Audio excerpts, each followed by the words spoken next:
Yo mga paps, sa mga driver dyan, sa mga nag-a-apply na driver, sa mga naghahanap ng trabaho na maging driver. Guys, mga paps, hindi nyo na kailangan maghanap ng sasakyan kasi si Grab, ayan o, kitang-kita nyo naman, meron akong uniform na galing kay Grab. Galing to kay Grab mga paps kasi nag-apply ako kay Grab. Hiring pala si Grab ng mga driver na kahit walang sasakyan, pwede. Tumatanggap sila. Ang mangyayari, mag-a-apply ka sa kanila tapos sila ang maghahanap ng mga may-ari ng sasakyan na naghahanap ng driver. Parang on-call driver mga paps. Mga pre, parang on-call driver. Nandyan yun sa apps ni Grab. Ayan o, Grab your car. Grab, drive your car. Ayan mga paps, babasahin nyo sa screen. So yun mga paps, punta na lang kayo sa Grab sa Marikina. Andun yung magtanong kayo doon kung paano mag-apply ng Grab Drive Your Car, Grab apps.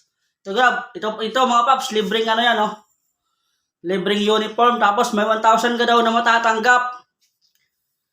Kaso sa Biyernes mo yata makukuha yon. Tapos ang maganda pa dito mga paps, every 1 week simula Lunes hanggang Biyernes dapat naka-online ka kahit 8 hours.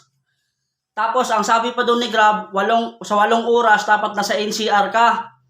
Sa 8 oras na online ka, kahit walang pumasok na booking, nasa apps mo yun nasa cellphone ng apps mo yun, kahit walang pumasok na booking, may matatanggap ka na 700 na sahod, galing kay Grab. O, di ba? Ang ganda, di ba? Kahit walang booking, naghihintay ka lang sa bahay mo.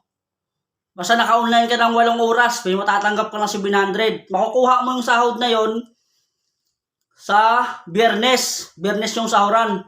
Pero syempre, kapag may booking ka nang nakuha, hindi mo na matatanggap yung 700 kasi yun na yun, may booking ka na eh. Kaya mga paps, ano pang hinihintay nyo? Mag-apply na kayo dito. Alam ko, marami naghahanap na mag-apply na driver eh. Marami kasing driver dito sa Pinas. Sana ako doon. Alam mo, driver ako pero nag-apply ako sa Grab. Madali lang maano doon sa Grab. Dati na akong Grab car eh. Kaso, umalis na ako doon sa operator ko. Wala pa ako nahanap na operator kaya inupiran ako ni Grab ng ganito.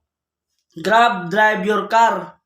May papasok sa booking mo, yung customer na nag-book, sasakyan nila, ida-drive mo.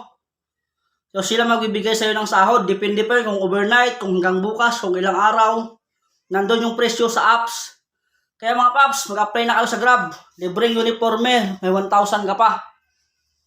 Yun lang mga paps. Ingat sa biyahe. Sa May 1 nga pala, Labor Day. Magkaisa na kayong lahat. May mangyayaring rally sa gaganapin ng May 1 sa hapon. Saan ba yung venue doon sa Papakita ko na lang dito sa screen yung venue. Alam ko sa Malate. Yun lang mga paps, ingat.